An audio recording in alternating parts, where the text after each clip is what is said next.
You gonna sit here and tell me this lie of critical race theory? Of this the reason why black folks can't get ahead because of white folks? Are you kidding me? This is what we come to now. I can't believe we even talking about this right now. The last thing I'm gonna say right here is something that's crazy.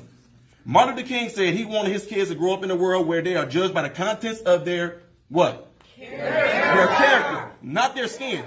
If they letting this stuff go on right now, it is absolutely doing the complete reverse of what he's doing. So when February comes, don't talk about Martin Luther King. I'm in the hood. I'm in the communities. I'm out there with folks in their face. I've been doing this stuff since I was 18 years old, talking to black folks. And you know what? None of them are buying this nonsense. None of them are. But if you want to implement this into the school system, I guarantee you to the day that I die, I'm going to be the very person right there debunking stuff, tearing stuff down, letting them know they can do exactly what I did and get exactly where I am by putting themselves to work and getting there. And ain't not one white person ever going to keep any of them from getting there. So the CRT stuff, BS. America wasn't a racist country. I never said that. You can't find a single... You said America isn't a racist country, right? America is not a racist country. Yeah, I did say that. You're right. All right. So, Got me. All right, I look at one example, like inner city gangs, right? If you look at like inner city gangs, they were really like persecuted 100% by police departments and the government. What did America do to end the ideology or the practice of the KKK at all? So let's dial this back to end the practice of the KKK. I want to start with saying to you, what percentage of black Americans, black homicides are committed by white people? That's just like me saying how much percent of homicides. It's like you guys that for any. No, I'm just asking a question. I'm not trying to walk you into a trap. I don't really study statistics because statistics, you could look at any race and look at numbers of killings and murder. So. Would it be fair if I said that black people are racist towards black people right now? Would that be fair? Yeah. Yeah, I think everybody's a little racist. Do you think that we're racist towards each other? No, I wouldn't say racist. I find it interesting. The hyper focusing on the KKK, which killed thousands of black Americans. I would say that America kind of conditioned, like, if you say black people are racist, that came from America's history. That's just what. What? I'm sorry, I didn't hear you. I say if you asked me if you think we're racist to each other. Yeah. I don't think so, but if we were. Okay, because we're killing ourselves, just so you know. Like we're at a way faster. You can say every race is killing themselves. At a way faster and higher rate than any person in terms of white supremacy could ever do it. And if another organization that's doing it faster, you want to talk about the KKK? They killed thousands of blacks. Planned Parenthood has killed millions, 19 million. Nobody's having a conversation about that.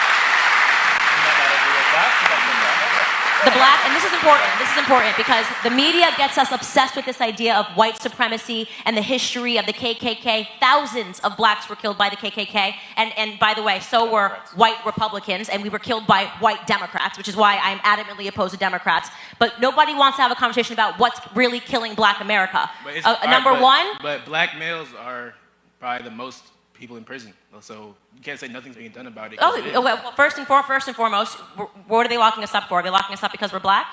No, you just said we commit the most crimes. No, but I'm asking you a question. Are they locking us up because we're black? I never said that. Okay, so I'm just saying to you that the reason why we're locked up the most is because we're committing the most crimes. We have to fix our communities. It's a real conversation that black Americans need to have, and I try to do that with the Blexit movement when I target our communities to have these conversations. The idea that white supremacy is the thing that's stopping black America is a complete and utter myth. Okay, and until we're willing to have... I never said that either. She's not saying you said that. I'm not saying you did. I haven't statement. accused you of saying anything. I'm just saying what I'm actually saying. That's it, okay? The number one issue facing our community is father absence.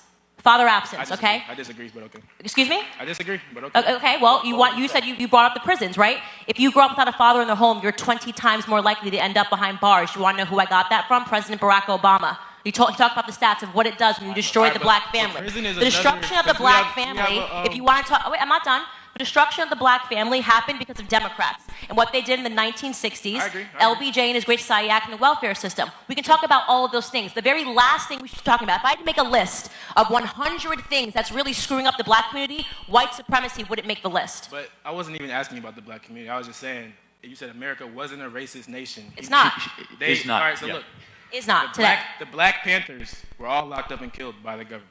Are the Black Panthers here today? I'm saying, the KKK has been around since how long, and what has the government done or anything to persecute. You think the KKK is alive today? Yes, of course. Oh my gosh! Okay, hold on. Find me one. I want to meet now one. we have You're a saying debate. the KKK doesn't exist? Now we have a at all. debate. Hey, wait. Now we have a debate. So I'm you ever met one? I'm asking you, what are you saying You're woe saying about? the KKK doesn't exist at all? What happened? I'm going to ask you a question. What did the government do to erase them? What did the government do to erase the KKK? How can you say they don't exist? You have to slow down. I can't understand what you're saying. What did you say? That's crazy to me. How can you say the KKK does not exist today? Well, I'm going to ask you a question. Where are they? What do you mean, where are they? Where do they meet? They could be judges. I just thought this is a really big story and CNN should cover it. Where is the KKK? It's literally an ideology. No, can you name a leader? Can you name a gathering point? Who's the leader? Where are they meeting? In what country? In what city? Ask me where. I'm not going nowhere near where Because they they aren't. Because they don't. They literally live in the media's head. The greatest crisis in our culture isn't racial. No, it's spiritual, it's moral, and it's familial. Yes, ladies and gentlemen. From correctional officers in the prisons to retired educators to single mothers and young black men, there is a clear thread that the absence of fathers and the breakdown of the family is actually breaking the future of our children. Literally, the numbers don't lie. The numbers don't lie. And it's not just the absence in the physical sense. No. But when fathers are absent, there is that absence of wisdom that they could have provided, that discipline and moral leadership. You see? The moral leadership. And that is very important for every kid, especially when they're growing up. Have you ever seen a KKK member in a hood? I'm asking you a serious question. So you're saying the KKK does not exist?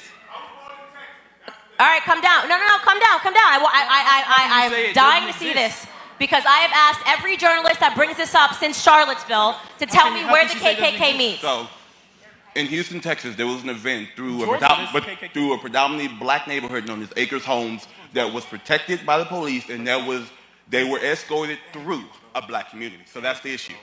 So they do exist. They are there. And they're protected by the police. Yes. Protected. Okay. So I'm asking you a serious question. As a black American, you fear the KKK. I don't fear any. Okay. So you saw. That's where I agree with y'all. Look, I am from one parish. No. We're not doing 3-on-1. You can have a time. You can have a time when you get to the mic. I'm asking you a serious question. Of all of the things that is going on in the black community, you cannot look me in the face and tell me that you really think that the rise of the KKK is a real thing. But I won't believe that. I'm looking at America, not really the black community. And I'm shocked to hear. You said you've never seen a KKK member. You say that there was one in Texas. What year was it? It was around 2008, just before. 2000 and what? I graduated high school in 2008 in Acres Homes from Carver. And they were walking down the street in hoods. Yeah, that was an event there. It was a Georgia, they still have events. Well, I think we're losing. Good. Yeah, but let's not lose the focus. Yeah, that's fine. I will definitely look it up. I will look up the Texas event, the KKK walk. But the point that I was making, maybe they did meet once, however, 10 years ago in your town, and I'll definitely look into it because I always want to educate myself. But the point is that neither of you can look me in the face and tell me that you think that the KKK is a real threat to the black community. It's just not how true. when they could be a judge or a doctor or a, you know. No, what I'm saying? but the issue here is no one's denying that there are individual racists in this country. in a country. I said America is not a racist country. You know it's not. If they're not a racist country, how have they done nothing to persecute KKK members?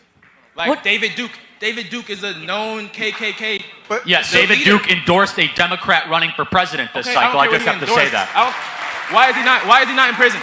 What did you say? David Duke is so. Can you put the mic closer to him? I do have to say though, can't hear him. It's so marginalized. It's so minimal. The overemphasis, overconversation, overfocus. These people are losers. These people have no life. These people are not in mainstream society. These people are not what people try to make it seem. And this is why I say when you heard me say earlier that I hate when us, we are the most privileged black people in the entire world, right? We are, plain and simple. The most privileged black people in the entire world live in America today. It's insulting to me because when my grandfather used to tell me the stories about the real KKK, the ones that would come on horseback and shoot into his home in Fayetteville, North Carolina, and do you want to know what my grandfather says about them? He says, and when they used to come around, my dad used to shoot back at them boys. Such an empowering thing when he talks about them. He talks about them like they were children.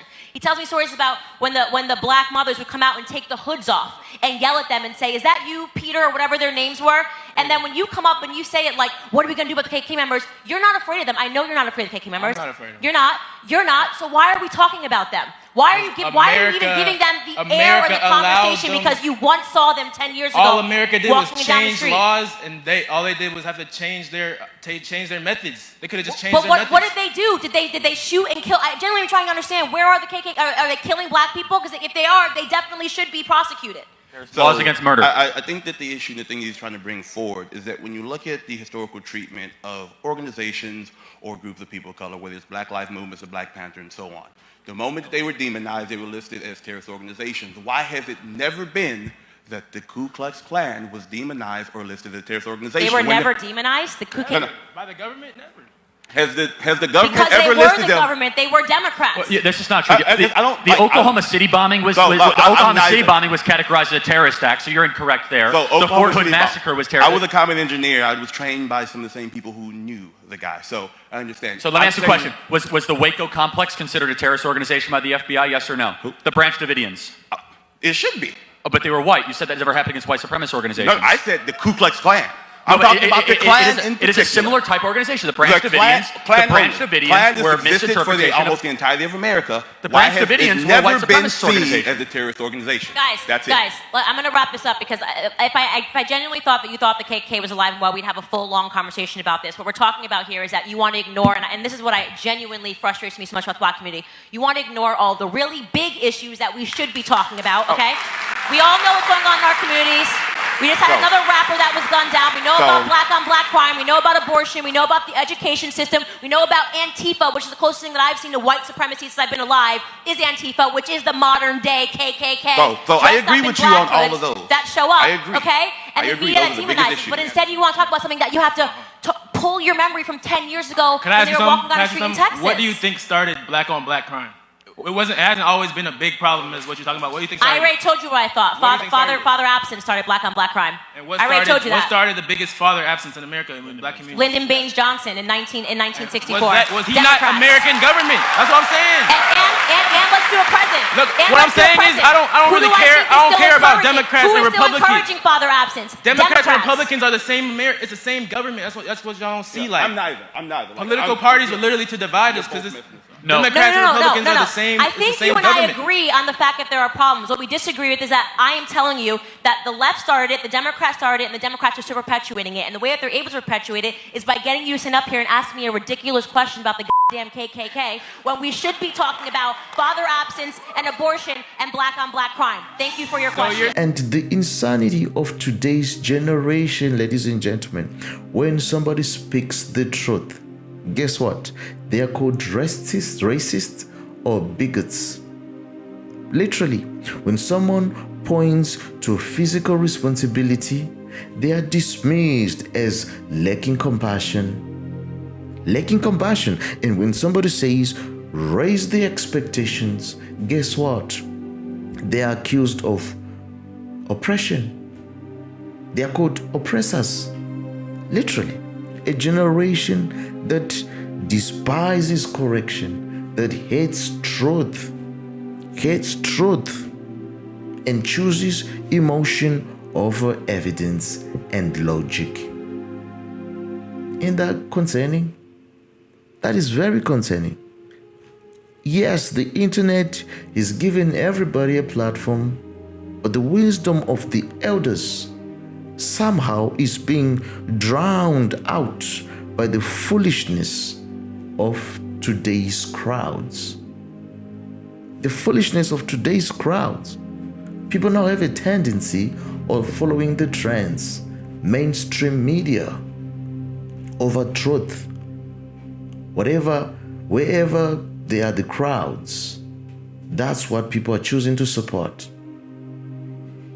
That is sad. But the goodness of the matter, there is always still hope. You see? There's always still hope. Why? And why do I say that? Because there are still young men, young people who are choosing to listen. You see? There are still students who are willing to debate with respect. That's the goodness of the matter. There's still students who are willing to debate with respect. And there are still black men and women, Christian mothers, working fathers, and young thinkers standing up and saying, he's right. This is the truth. and we need the change. So there is always still hope, ladies and gentlemen. And the sad part actually is, or has been, that we have replaced fathers with feelings. No, you can't do that. We have replaced fathers with feelings, replaced discipline with dependence. Replaced discipline with dependence. We don't succeed that way. And to make even matters worse, we replaced God with government. And that's the most sad one. We have replaced God with government, replaced the truth with tolerance. Man, but like I said, there is still hope, because there is still time. There is still time for change and to change. That's the goodness of the matter. So this generation doesn't need another celebrity. No, it needs a man of courage. It needs a man of courage, women of conviction. Women of conviction, families restored, truth preached, and God honored. You see? That's what we need. That's what we need. So let us be the ones who will speak boldly, love deeply, correct gently, and live responsibly. Let us be that people who live responsibly, because when the families break, the future shakes. When families are broken, there is no future. There is no future. And when God is forgotten, chaos fills the void.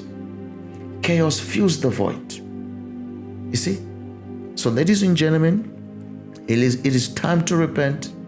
Again, I say, it is time to repent. Time to rebuild. And a time to remember what matters most. And do you know what that is? Faith, family, responsibility, and truth. Yeah, absolutely. When we do that, we have a wonderful, brighter future. Not just for ourselves, but for our children's children's children. Yes. Well, if you enjoyed this video, be sure to click on the next one. Don't forget to like, to share, and to subscribe so that you don't miss any of our future content. I will see you again next time. Bye bye for now.